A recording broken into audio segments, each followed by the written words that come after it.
This is your Nintendo update for May 7th. Why Nintendo isn't totally catering to casual gamers. In a recent investor Q&A at Nintendo, Tatsumi Kimishima, Nintendo CEO until June, talked about their plans for expanding Nintendo Switch in 2018, mentioning a need to reach audiences who have never or haven't in a long time played a Nintendo console, leading into the discussion of what this means for hardcore gamers. The Switch is heading into its second year of production, and this is kind of expected as it reaches its second year of production. The company wants to reach more of those gamers who have been wary of the Switch, people who maybe like video games but don't really have a game that really drives them to purchase a Switch. And there's a whole subsection that a lot of video game companies are going after, and that's more of the casual, more of the people who play a game every once in a while, and trying to turn them into more of a Nintendo fan. Many believe this could be a more casual focus for future Nintendo games. I don't think that will be the case. I think one of the greatest things about the Switch is its ability to be so versatile. So you have the ability to play at home or play on the go, and you have the same games in both of those experiences. Like before, we had the 3DS, and the 3DS had specific games that were just on the 3DS. They were more toned down than certain games that were on the Wii U. While you're getting the number one franchise games on the Switch, and that could be Mario, and you can play Mario at home, or you can play Mario on the go. I don't think that this will be a push for Nintendo to be, every single game's going to be the casual game and it's going to eventually turn into the Wii. I don't think that's the case.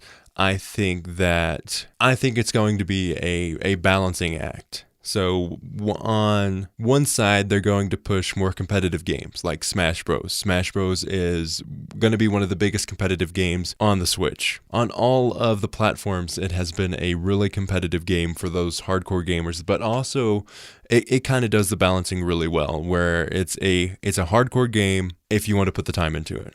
If not, you can just play it for fun. It's one of those types of games where it doesn't have to be super hardcore all of the time, but if you have that push to go hardcore into the game, you have that ability. I think that's what Nintendo's trying to do when they say, hey, they're going to focus more on more of the casual gamers, and how that can affect the games coming out for Nintendo, I don't think will be huge. I think it will be things like Nintendo Labo, where that is very much people who don't really play games would be really drawn to Nintendo Labo. While you also have Legend of Zelda Breath of the Wild, where Breath of the Wild is that game that it is so deep in its gameplay. It is so deep, it can be really complicated in certain aspects, but it teaches you along the way.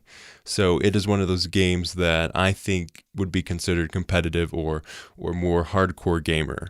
And then you have Nintendo Labo on the completely opposite spectrum. So I think that's how they're going to go forward with it as time goes forward, as they go into the second year of Nintendo Switch. I'm really looking forward to see what this comes out of, because usually when companies move to this, they start trying out different ideas. Like Nintendo tried out Nintendo Labo. And Nintendo Labo is one of those things where it looks crazy, it looks insane.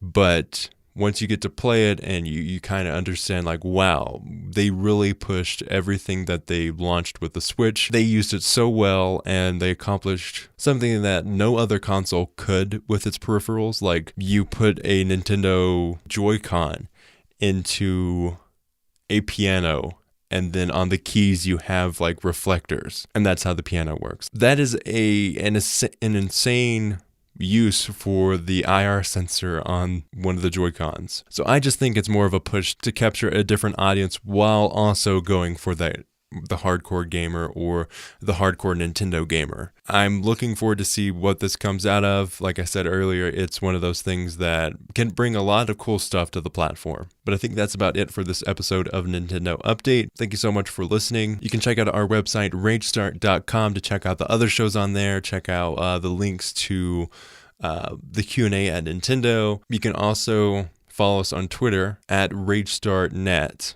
or on Facebook, facebook.com/RageStart. Thank you all so much for listening. I've been your host, Sage Goodwin. Nintendo Update is here for your grind.